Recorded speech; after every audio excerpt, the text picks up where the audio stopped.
নমস্কার বন্ধুরা, all time আপডেটে আপনাদের প্রত্যেককে স্বাগত জানাই। বর্তমানে সোশ্যাল মিডিয়ায় 8 পে কমিশন নিয়ে একটি পেনশনের সম্ভাব্য হিসেবের টেবিল ব্যাপকভাবে ভাইরাল হচ্ছে। এই টেবিল অনুযায়ী কেন্দ্রীয় সরকারি পেনশনভোগীদের বেসিক পেনশন উল্লেখযোগ্য পরিমাণে বাড়তে পারে বলে দাবি করা হয়েছে। উদাহরণ হিসেবে যাদের বর্তমান বেসিক পেনশন 12,750, তাদের সম্ভাব্য নতুন বেসিক পেনশন 28,800 হতে পারে বলে, অর্থাৎ প্রায় 8,400 পর্যন্ত বৃদ্ধি দেখানো হয়েছে। আবার যাদের বর্তমান বেসিক পেনশন 22,400, তাদের সম্ভাব্য নতুন বেসিক পেনশন 50,600 পর্যন্ত বাড়তে পারে বলে এই টেবিলে উল্লেখ করা হয়েছে। এই ক্ষেত্রে সম্ভাব্য বৃদ্ধি দেখানো হয়েছে 14,760।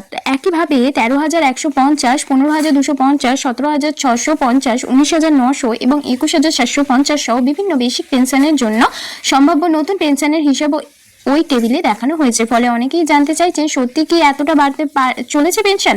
এখানে সবথেকে গুরুত্বপূর্ণ বিষয়টি জেনে রাখা দরকার, এই টেবিলটি সরকারি ঘোষণা নয়, এটি শুধুমাত্র সোশ্যাল মিডিয়ায় প্রচারিত একটি সম্ভাব্য।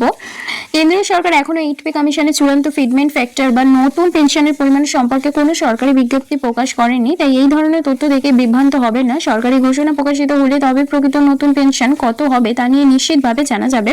8 পে কমিশন, পেনশন বৃদ্ধি, ডিএ, ডিআর, সরকারি কর্মচারী ও পেনশনভোগীদের সমস্ত গুরুত্বপূর্ণ আপডেট সবার আগে জানতে আমাদের অল টাইম আপডেট চ্যানেলটিকে সাবস্ক্রাইব করুন। ভিডিওটি ভালো লাগলে অবশ্যই লাইক, কমেন্ট এবং শেয়ার করুন। ধন্যবাদ। আবার দেখা হবে নতুনভাবে একটি গুরুত্বপূর্ণ আপডেট নিয়ে। Thanks for watching.